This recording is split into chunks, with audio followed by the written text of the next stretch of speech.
오늘 우리에게 허락하시는 하나님의 말씀입니다. 고린도전서 2장 12절 말씀부터 16절의 말씀입니다.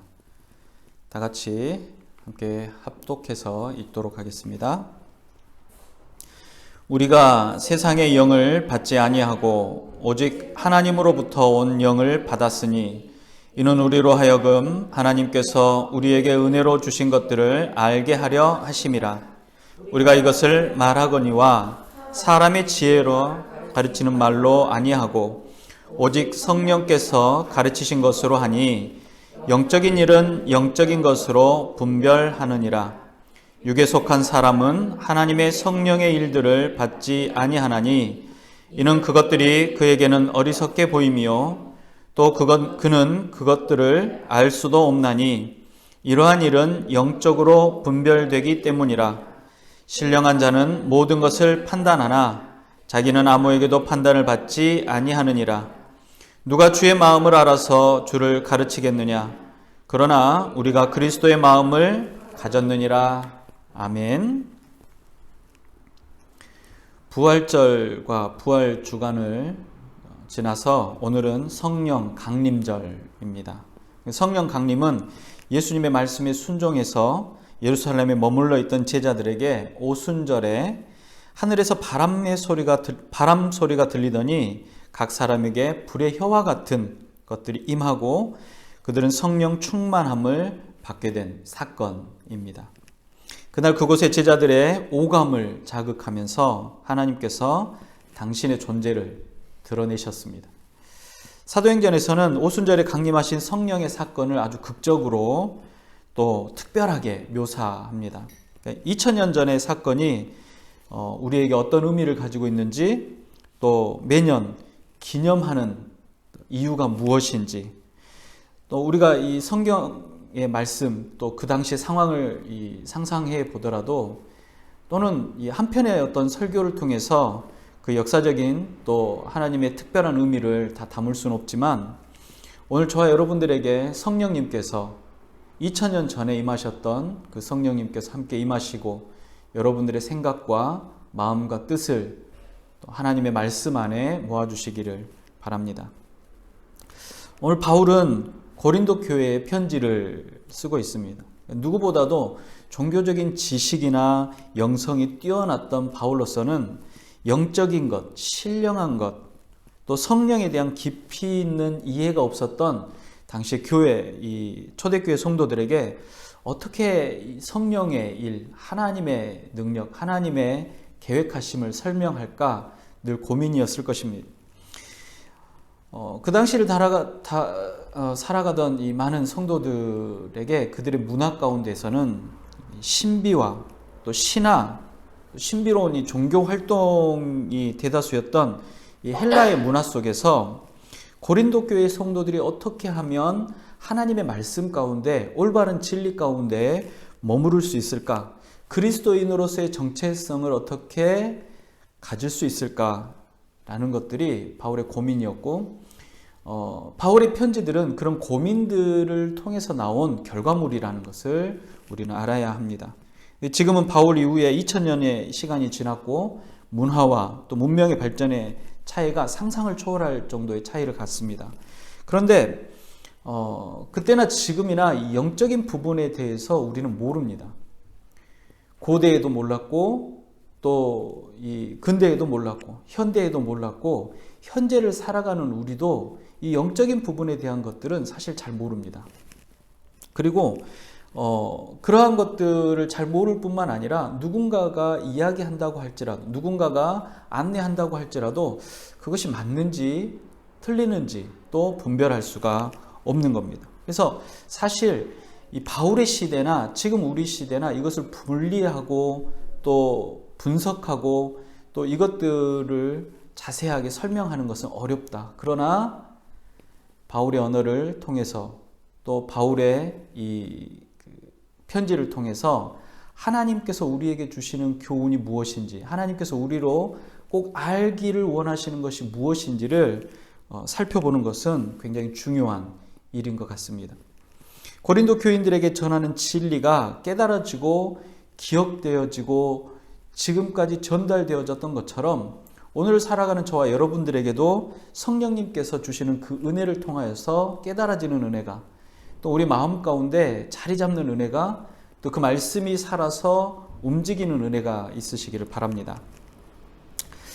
우리가 이 성령 강림절 이전에 무슨 일이 있었는지, 그러니까 오순절에 무슨 일이 있었는지를 살펴보면 이 의미를 조금 더 잘 이해할 수 있을 것 같습니다. 성령님은 본래 어떤 분이십니까? 우리가 성삼위일체 하나님, 삼위의 하나님이라고 하고 한 분 하나님을 성령 하나님이라고 말합니다. 이 성령님은 어떤 존재인가? 성령님은 본래 창조의 주체이십니다. 성령님은 하나님의 모든 사역의 주관자, 주권자이시기도 하셨고, 성령님께서는 하나님의 분명하신 뜻을 이루시기 위해서 역사하시는 분이셨습니다. 성령님의 역사, 성령님의 사역들은 선택하신 그 백성들을, 그들의 여정을 인도하시고 도와주시며, 그들의 여정이 하나님께서 약속하셨던 약속의 땅까지 쉬지 않고 역사하고 계셨다라는 사실을 성경은 말합니다. 그런데 가만히 생각해 보면 이런 하나님의 특별한 계획은 어떤 한 특정한 사람에게만 있지 않고 어떤 특정 무리에게만 있지 않았다라는 사실도 우리가 살펴볼 수가 있습니다. 그래서 하나님께서는 하나님의 통치가 온전히 이루어지는 하나님의 나라를 위해서 계획을 세우시고 아브라함을 부르셨습니다. 그 아브라함에게 약속을 주십니다. 그 약속이 잊혀진 듯 했지만 여전히 유효했고 아주 시간이 많이 지났지만 그 약속들이 잊혀지지 않고 실행이 되어집니다. 모세를 부르셨고 모세를 통해서 다시 한번 분명하게 드러나죠. 모세와 이 이스라엘 백성들이 이집트를 벗어나서 광야의 길을 행합니다. 그러니까 하나님의 나라가 되는 여정이 바로 이 광야의 길을 지나가는 여정이죠. 이스라엘에게 하나님께서는 율법을 주셨고 그 율법을 통해서 하나님이 이스라엘의 주인이시고 이스라엘은 하나님의 백성이라는 사실을 깨닫게 합니다. 그리고 이 가나안 땅, 이스라엘 백성들이 머물게 되는 약속의 땅, 가나안 땅은 하나님의 나라, 영원한 하나님의 나라의 모형입니다. 그러니까 많은 사람들이 모형을 보고 실제 하는 것을 상상하고 실제 하는 것을 보았을 때 모형과 얼마나 유사하고 모형과 얼마나 같은지에 대해서 놀라합니다. 마찬가지로 이 이스라엘 백성들이 머물렀던 가나안 땅, 이스라엘 백성들이 하나님과 함께하는 그 땅은 하나님의 나라의 모형으로 세우셨다라는 겁니다. 세상과 구별되어지는, 세상의 모든 나라에서는 찾아볼 수 없는 그러한 하나님의 나라였다라는 겁니다. 물론 우리가 잘 알고 있는 것처럼 이스라엘은 온전한 하나님의 나라를 이루지 못합니다. 하나님의 뜻이 무엇인지조차 관심이 없고 또 세상과 같아지려고 세상이 하려는 것들, 세상이 추구하는 것들을 쫓아서 열심히 달려갔습니다. 그들의 노력은 하나님을 향한 노력이 아니라 세상을 향한 노력.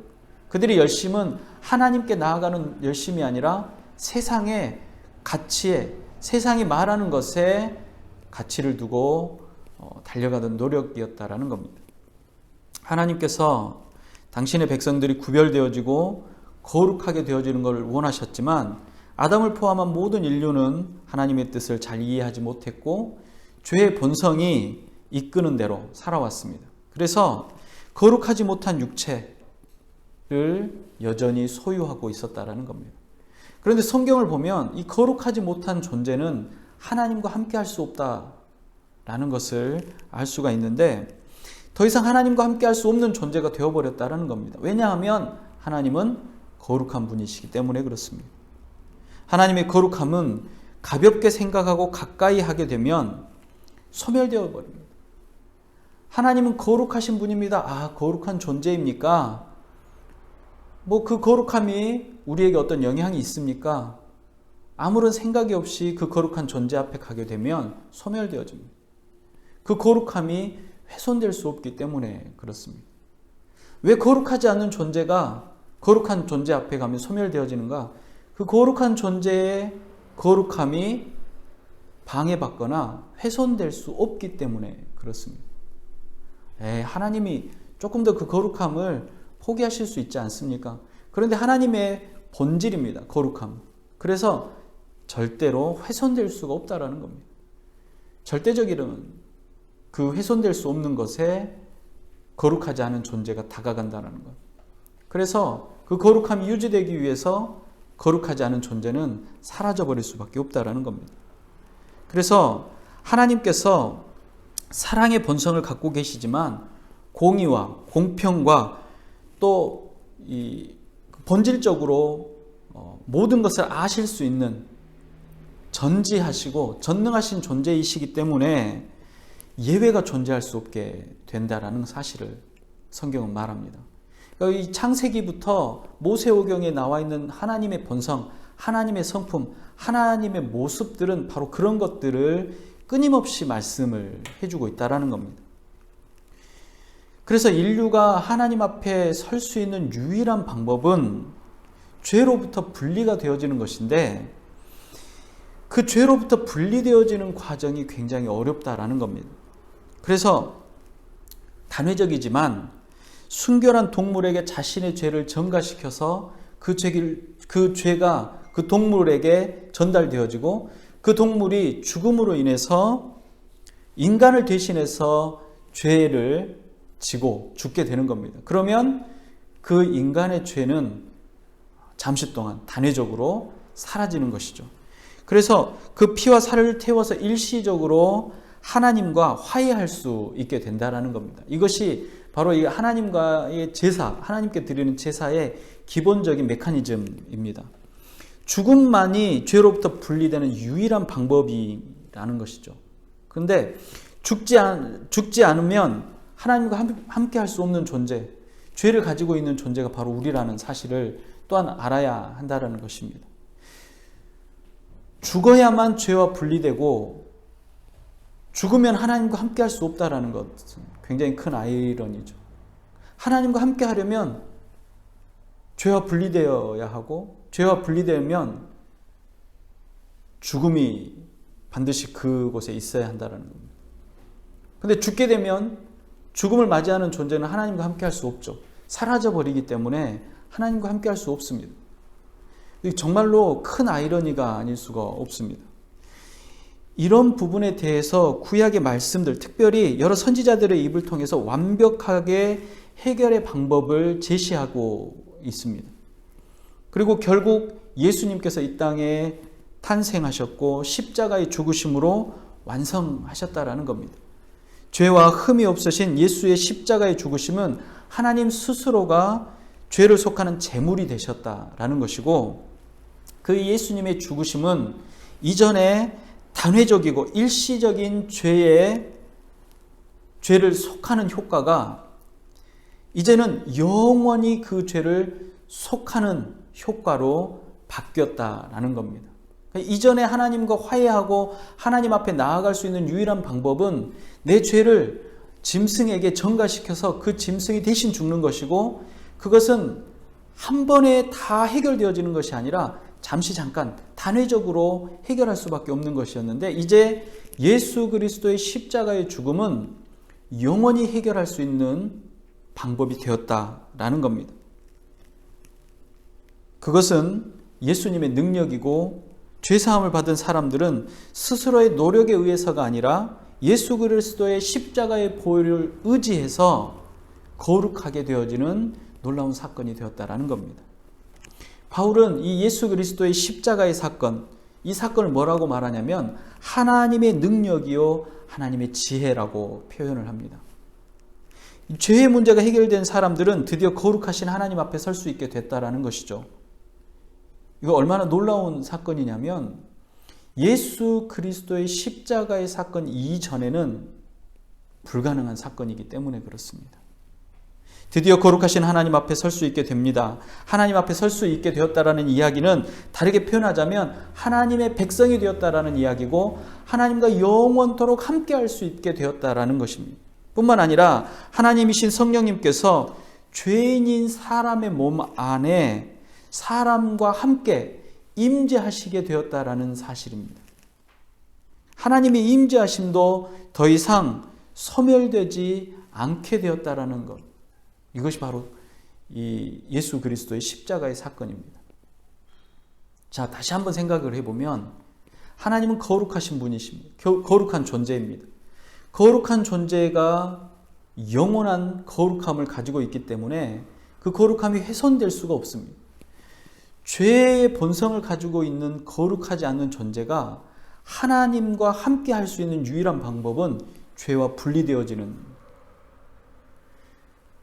그 거룩하지 않는 존재 안에 성령 하나님, 거룩한 하나님이 임재하시는 사건. 거룩하지 않은 존재가 거룩함을 입었다라는 사실입니다. 이것은 세상의 그 어떤 지혜로도, 세상의 그 어떤 능력으로도 이룰 수 없는 일입니다.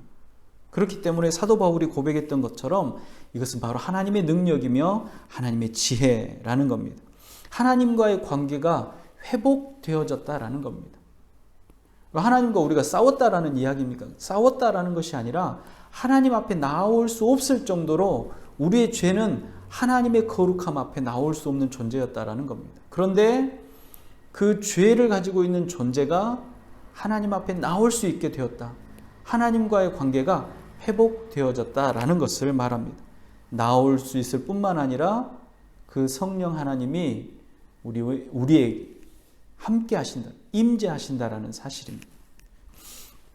잠시 에덴을 만드시고 가나안으로 인도하셨던 하나님의 뜻을 우리가 한번 생각해 보면 하나님은 그 백성과 함께 하고 싶어 하셨습니다. 에덴을 만드시고 아담과 하와를 통해서 하나님의 나라가 이루어지는 것을 원하셨습니다. 아담의 죄로 무너져 버렸던 그 에덴이 아브라함을 선택하시고 모세를 세워서 이스라엘 백성들을 가나안으로 인도해 내시고 끊임없이 그 백성을 향해서 너는 내 백성이라고 말씀하셨던 하나님, 그 가나안 땅에 하나님의 나라가 임하기를 원하셨습니다.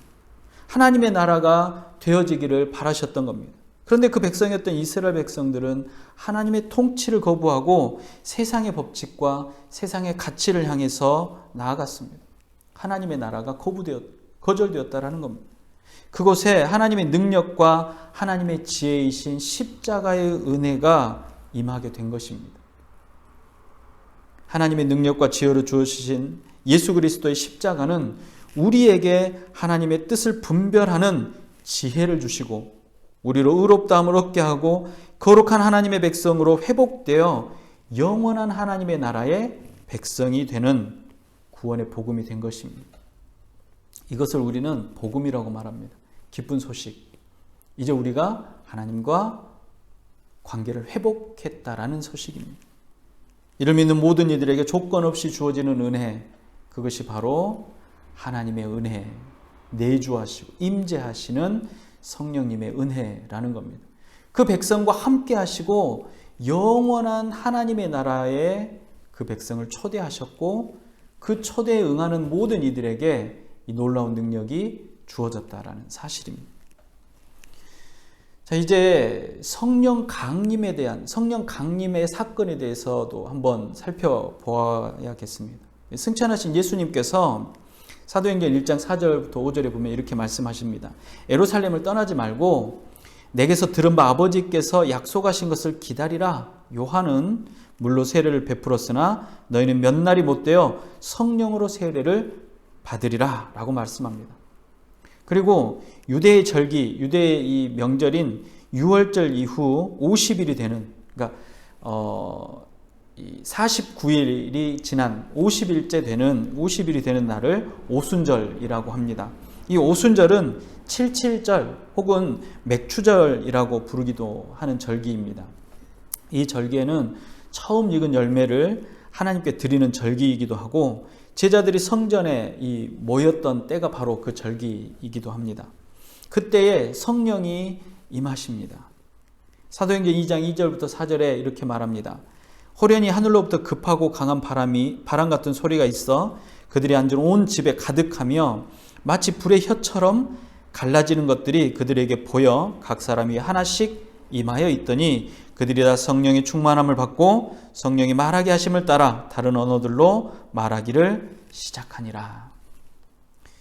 각 나라에 흩어져 있던 유대인 디아스포라들, 그러니까 전쟁을 피해서 혹은 이 바벨론과 또는 이 아시리아를 통해서 각 나라로 각지로 흩어져서 찢어져서 살던 유대인들, 디아스포라들이 절기를 맞아서 예루살렘 성전으로 순례를 옵니다. 성지 순례이기도 하고 그들의 이 최고의 목표, 하나님께 자신의 얼굴을 보이는 것, 이것을 위해서 예루살렘 성전에 모여든 겁니다. 그날은 유대의 명절이고 절기이기 때문에 그렇습니다. 그때에 그들은 오랜 세월 동안 타국에서 살고 있었지만 율법을 잊지 않고 경건을 유지했던 사람들이었습니다. 그때 그들 가운데 놀라운 일들이 일어났습니다. 큰 소동이 나서 사람들이 몰려들었습니다. 가까이 가서 보니까 예수의 제자들이 각 나라의 방언으로 말을 하고 있는 겁니다. 성령의 충만함을 받은 제자들이 모두 다른 언어로 말을 하기 시작했다라는 겁니다. 왜 성령이 임하자 제자들이 방언으로 말을 시작했는가? 제자들의 방언을 알 수 없는 중얼거림이 아닙니다. 그러니까 이 오순절 성령 강림의 방언은 각 나라의 방언입니다. 그리고 그 이후에 사도 바울이 은사에 대한 이야기를 하면서 방언을 이야기를 할 때 그 방언은 하나님과의 은밀한 대화, 은밀한 기도의 방언을 뜻합니다. 근데 오늘 본문에 말하는 방언은 각 나라의 방언. 제자들이 소리를 내는데 말을 하는데 자신들이 지금까지 평소에 사용하던 언어로 말을 한다라고 말을 했는데 그 말을 듣는 사람들은 자신들이 온 나라, 그러니까 예를 들어서 그리스에서 온 사람들은 그리스어, 바벨론에서 온 사람들은 바벨론 메소포타미아 언어를, 또 이집트에서 온 사람들은 이집트의 언어를 들었다라는 사실입니다. 그것도 이 제자들이 그 언어로 말하려고 말한 것이 아니라 제자들의 입술에서 나오는 말이 그 각 나라의 언어였다라는 겁니다. 다른 언어를 사용하는 사람들이 그 언어를 들었다라는 겁니다. 이거 쉽게 말하면 이겁니다. 베를린 공항에 우리가 한국에서 처음 도착했는데 공항에 도착해서 이렇게 두리번 거리는데 어디선가 낯익은 소리가 들립니다. 어떤 소리가 가장 낯이 있죠? 한국어. 한국 사람이 말하는 한국어가 들립니다. 누가 한국어로 이야기를 하지? 하고 뚫레뚫레 보게 되는 거죠. 마치 이 예루살렘 성전에 경배, 하나님께 예배를 드리러 온 경건한 유대인 디아스포라들이 자기들이 고향에서 듣던, 자기들이 살던 곳에서 듣던 언어를 듣게 되었다라는 것. 그것도 하나의 언어가 아니라 수많은 나라의 언어들을 동시에 듣게 되었다라는 겁니다. 그래서 베드로와 이 11사도를 통해서 복음이 선포되었고 그날 복음이 들었던 사람들이 3,000명이나 세례를 받고 예수를 믿기 시작했다라는 것입니다. 이 날의 사건은 3,000명이 전도되었다라는 것이나 또는 엄청난 능력을 얻게 된 사건을 말하고자 하는 것이 아닙니다. 성령이 임하자 비로소 복음이 전달되었다라는 것을 말하는 겁니다.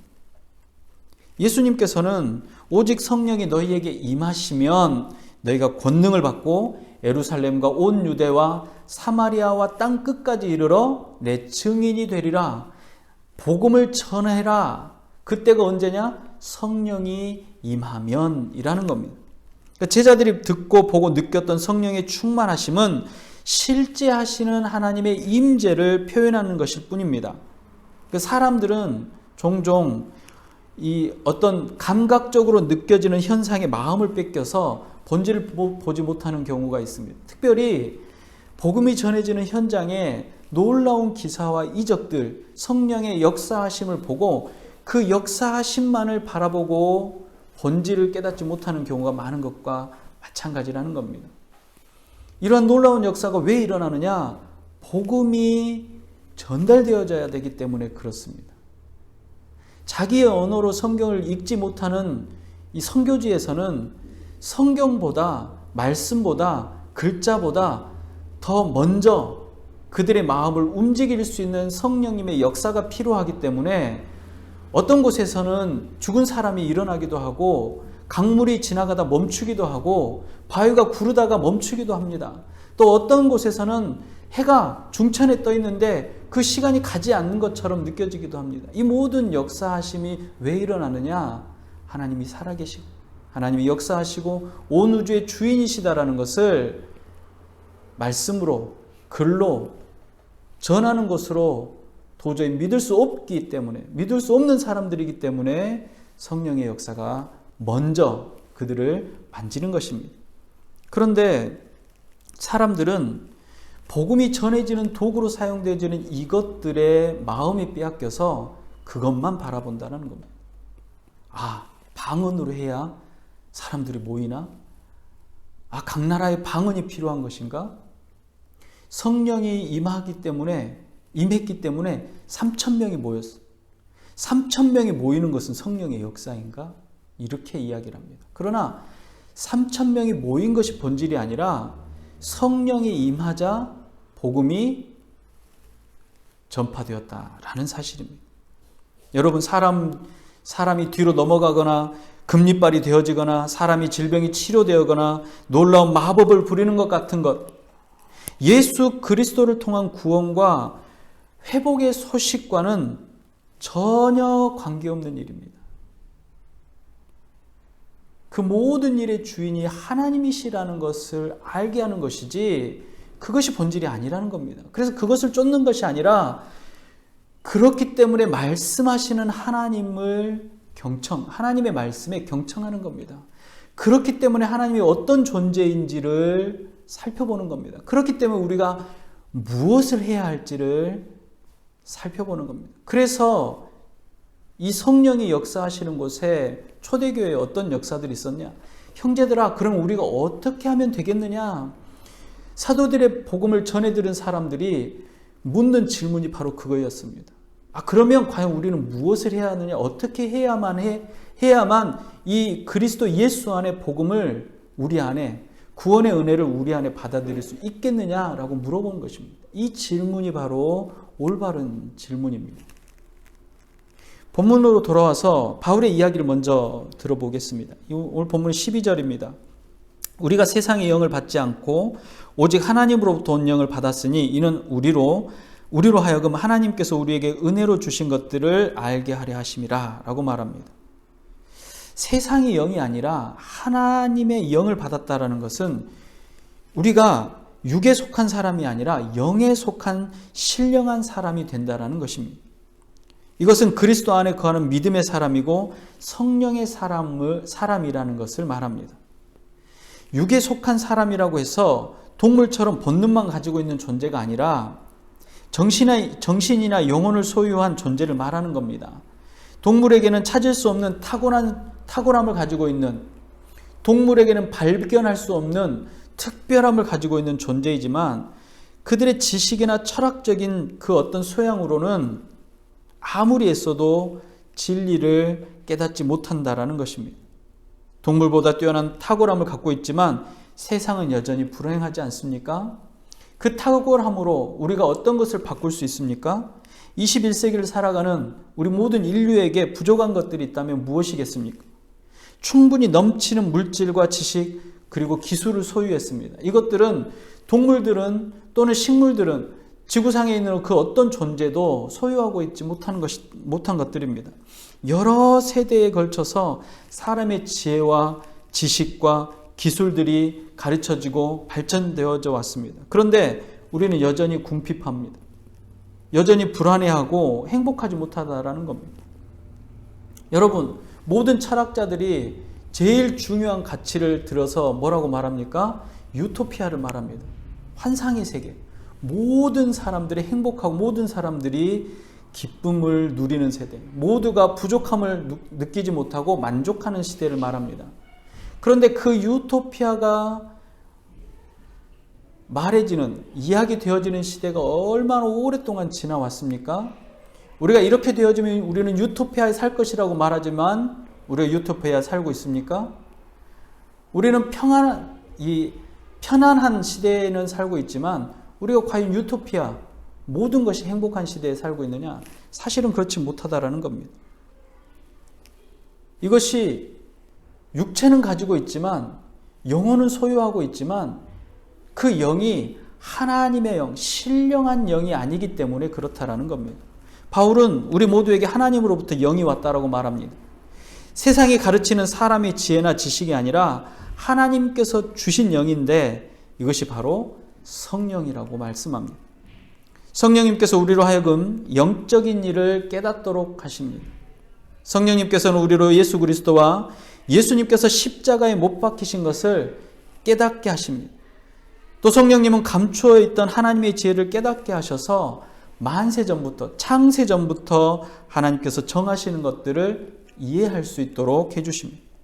하나님께서 우리에게 주신 은혜, 그 은혜가 무엇인지를 알게 한다라는 겁니다. 이 모든 성령님의 은혜는 하나님께서 주시는 맹목적인 사랑, 은혜라는 겁니다. 우리가 그것을 받아 누릴 만한 어떤 존재여서가 아니라 하나님께서 우리에게 주신 것입니다. 조건 없이 내어주시는, 그것을 순종하는 것, 그 순종하신 마음에 깨닫게 하시는 그 믿음에 대한 확신이 바로 그것이라는 겁니다. 하나님으로부터 온 영은 그리스도 예수님이시고 하나님의 본체이시며 성령님이십니다. 이것을 깨닫게 하시는 것이 바로 성령님의 역사라는 겁니다. 바울은 이 사실을 모든 그리스도인들이 다 알기를 원했습니다. 이 글을 읽는, 바울의 글을 읽는 모든 성도들이 하나님의 능력과 하나님의 지혜가 무엇이고 성령님의 어떤 존재이며 성령님이 어떻게 우리 안에 와 있는지를 설명했고 그것이 깨달아지기를 원했다라는 것입니다. 바울은 하나님의 영을 받은 것을 그리스도의 마음을 갖는 것이다 라고 말합니다. 그리스도의 마음을 갖는다라는 것은 육체의 영을 갖는 것처럼 세상의 지식과 지혜의 그 어떤 것이 아닙니다. 그리스도의 마음은 순종 가득한 사랑, 실천하는 것입니다. 그리스도의 마음을 갖는다라는 것은 성령님께서 그 마음에 알게 하신 것들을 이해하고 그것들을 향해서 나아가는 것을 말합니다.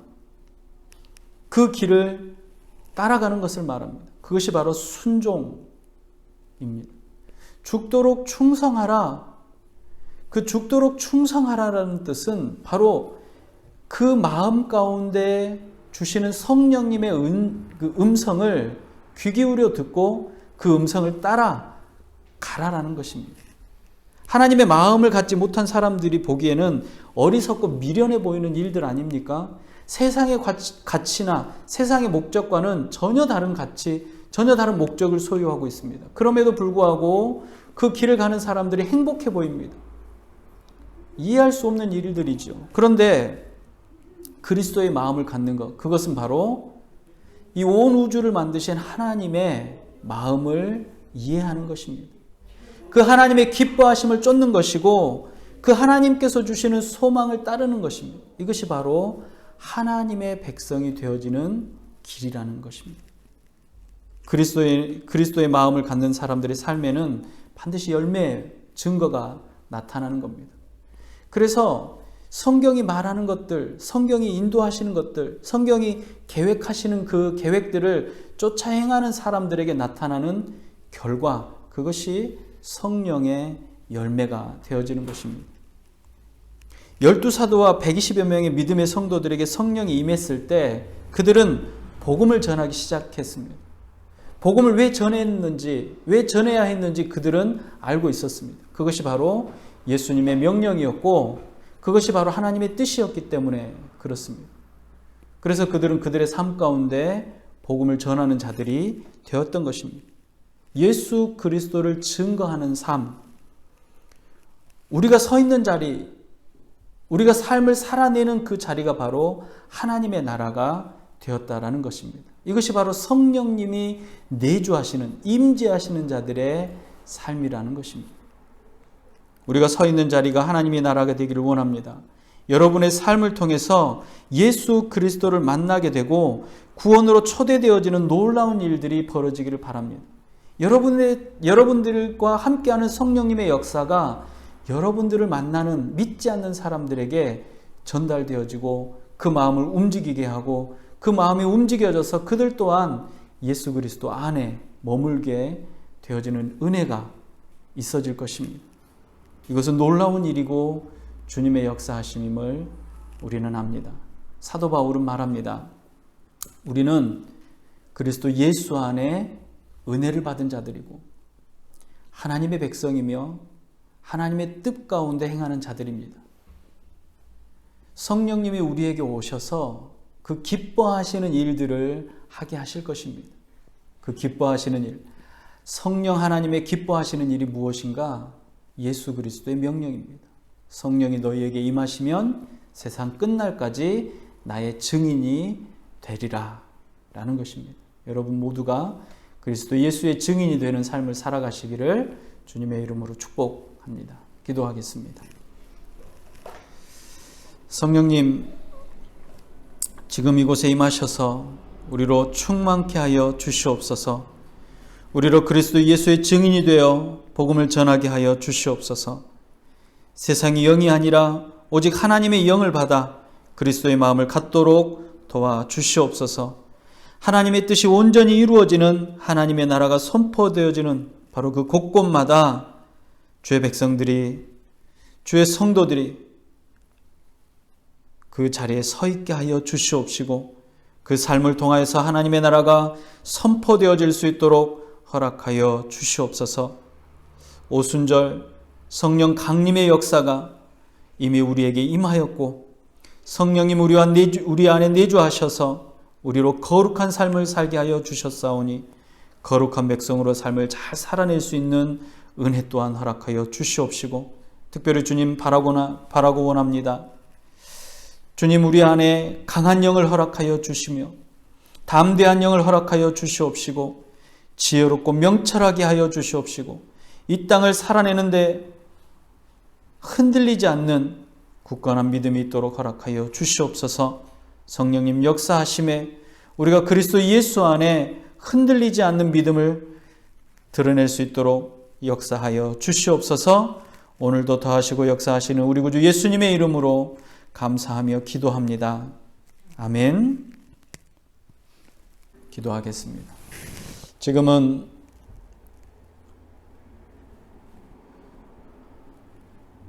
죄로 죽을 수밖에 없는 죄인들의 모든 죄를 사하시고 십자가에 달리셨다.